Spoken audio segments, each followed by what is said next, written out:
Lead gen versus demand gen when it comes to LinkedIn ads.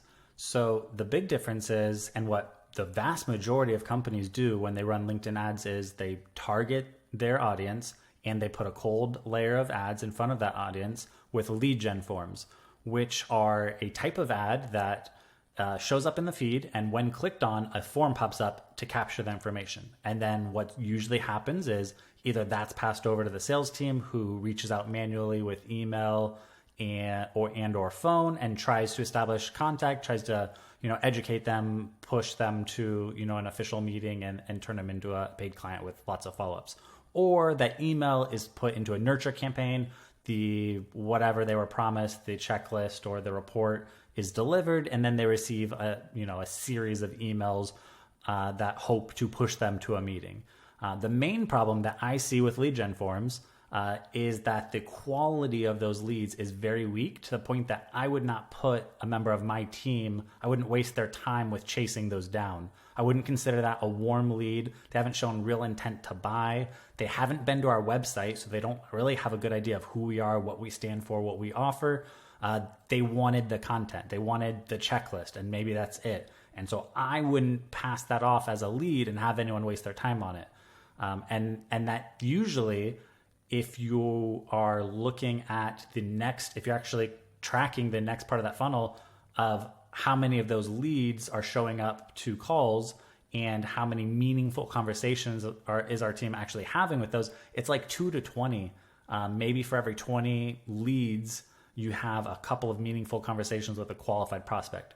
So the demand gen approach takes that a little bit differently. My first touch, when I run a cold campaign on LinkedIn, I would run that traffic to the website. The first thing I actually just want to do is expose them to our brand, tell them, get them to the website so they can see who we are, kind of the vibe of our company and what we offer.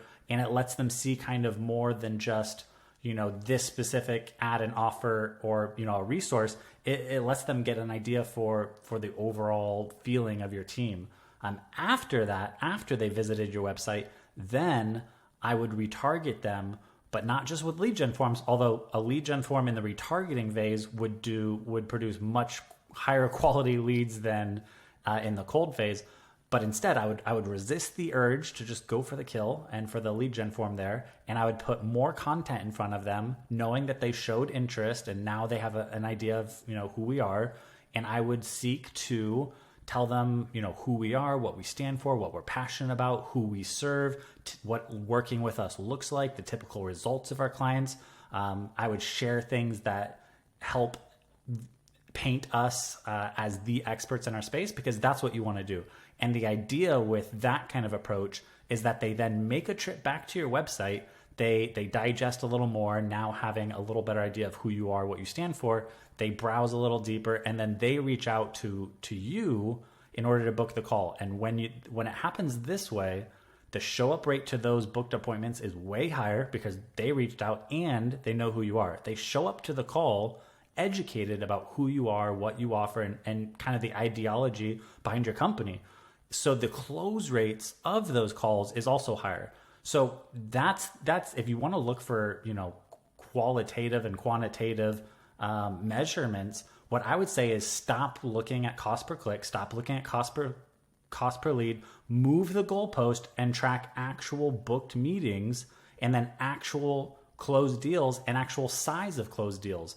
Because I guarantee you with this approach, the show up rates go up, the close rates go up, and the deal sizes go up, because when they trust you that much, they're happy to dig a little deeper and they're comfortable enough to spend a little more. And that's been our experience with ourselves and with the clients that we work with.